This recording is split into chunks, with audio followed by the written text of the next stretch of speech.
We don't lack water, we lack women here. Only when I'm sick can I allow myself the luxury of eating rice. My son is working as a delivery man in the city. Every day he goes from door to door to deliver goods. How we wish we could see him at our door. Shubadong village is a poor corner in Hunan province.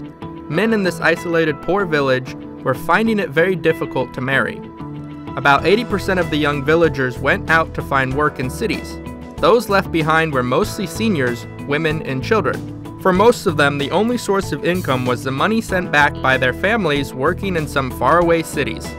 Physical poverty was daunting, but the more detrimental thing was spiritual poverty. Villagers did not believe they could ever get rich. They had accepted poverty as their fate. They had lost the will to fight. It's our mission to give villagers the passion to fight poverty. Give a man a fish, and you will feed him for a day. Teach a man to fish, and you will feed him for a lifetime. Poverty alleviation is not a one-off deal. The village must find a way to create and sustain wealth. Chinese President Xi Jinping came to Shebadong in 2013 and proposed the concept of targeted poverty alleviation. Since then, 7 cooperatives have been formed there, focusing on village tourism, embroidery, planting, and pig farming.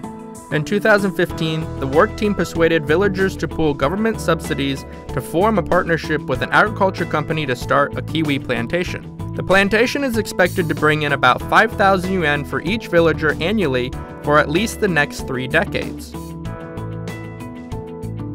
Before the kiwi trees started bearing fruit, the villagers had succumbed to anxiety and voiced their concerns at a meeting with the work team.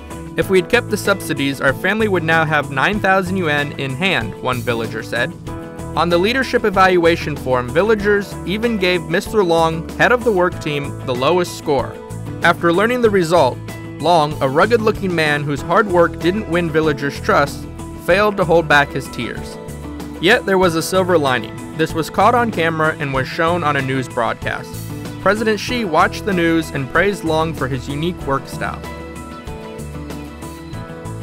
The average annual income per person in Shabudong has increased from 1,668 yuan in 2013 to 10,180 yuan in 2017. Many young villagers have come back from the cities to work in the village.